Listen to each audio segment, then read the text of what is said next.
महाभारत काल की कई अहम घटनाओं का ताल्लुकात किसी न किसी शाप से था। वैसे महाकाव्य में अनेकानेक शापों का उल्लेख देखने को मिलता है, किंतु इस जवाब में 10 ऐसे शापों का वर्णन किया गया है जो महाभारत की मूल कथानक के दृष्टिकोण से महत्वपूर्ण हैं। वो एक, महर्षि वशिष्ठ का वसुओं को शाप।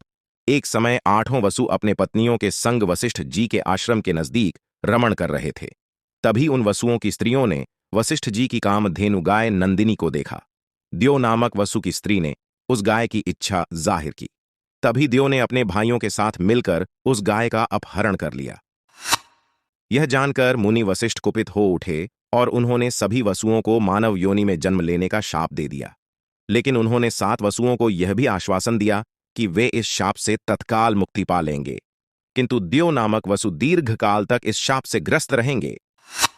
यही 8 वसु शांतनु एवं गंगा की संतान के रूप में उत्पन्न हुए।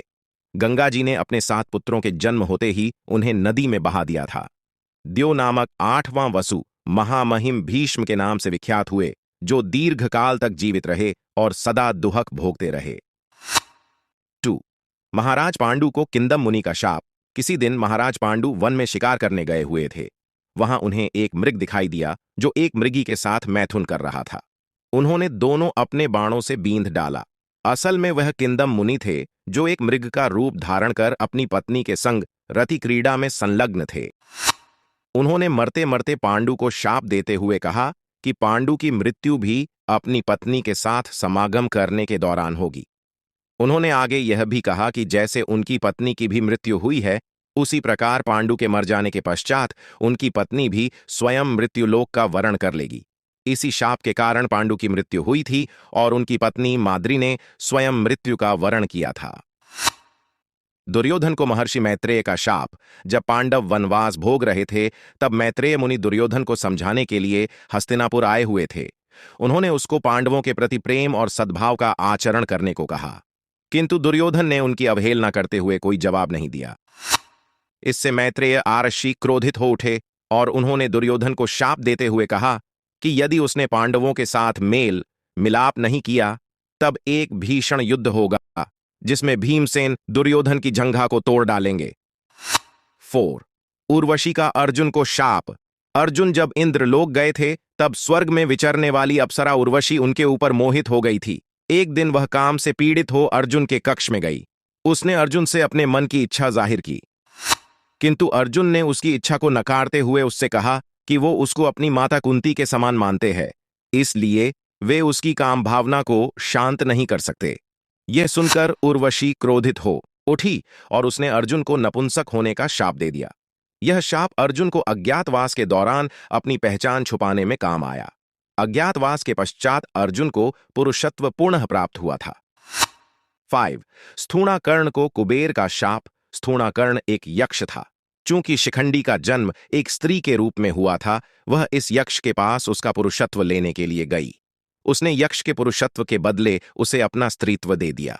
दोनों ने यह निर्णय भी लिया कि कुछ समय के बाद वे अपने पूर्व स्वरूप में वापस आ जाएंगे।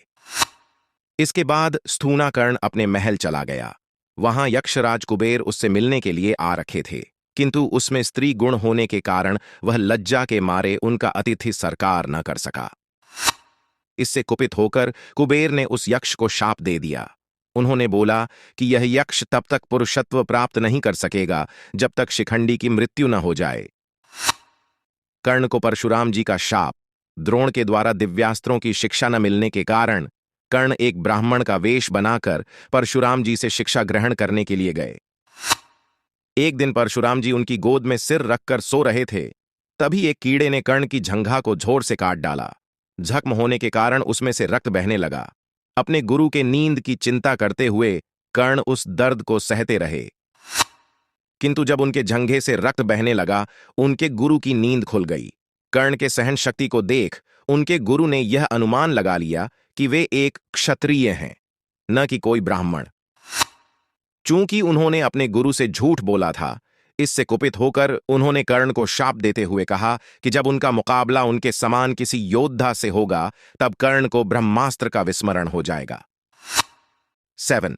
कर्ण को ब्राह्मण का शाप। एक बार कर्ण से भूलवश किसी ब्राह्मण के गाय का वध हो गया था। कर्ण ने ब्राह्मण को कई वस्तुओं का दान लेकर उन्हें माफ कर देने को कहा, लेकिन उस ब्राह्मण ने किसी भी वस्तु का लोभ नहीं किया और कर्ण को शाप देते हुए कहा कि जब कर्ण अपना निर्णायक युद्ध लड़ रहे होंगे तब पृथ्वी उनके रथ के पहिए को निगल लेगी और उनका शत्रु असावधान अवस्था में उनका मस्तक काट गिराएगा। अर्जुन के साथ अपने अंतिम युद्ध में कर्ण की मृत्यु बिल्कुल इसी अवस्था में हुई थी। 8 श्री कृष्ण को गांधारी का शाप। युद्ध के पश्चात जब गांधारी ने मृतकों के शव देखे तब वह शोक के मारे अत्यंत व्याकुल हो उठी। चूंकि गांधारी इस बात को समझती थी कि श्री कृष्ण चाहते तो युद्ध को रोक सकते थे, इसलिए उन्होंने अपने पुत्रों के मृत्यु का दोष श्री कृष्ण पर मढ़ दिया और उन्हें भयंकर शाप दे दिया। उन्होंने शाप देते हुए श्री कृष्ण से कहा कि 36 वर्ष के बाद उनके वंशज आपस में ही लड़कर मारे जाएंगे और श्री कृष्ण वन में किसी निंदित उपाय से मृत्यु को प्राप्त होंगे।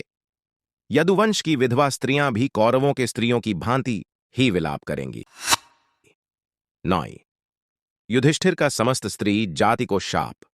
युद्ध के उपरांत जब कुंती ने कर्ण का रहस्य पांडवों के साथ साझा किया तब युधिष्ठिर शोक के मारे अत्यंत व्याकुल हो उठे। उन्होंने समस्त स्त्री जाति को शाप देते हुए कहा कि आगे से कोई भी स्त्री अपने मन में गुप्त रहस्य नहीं छुपा सकेगी।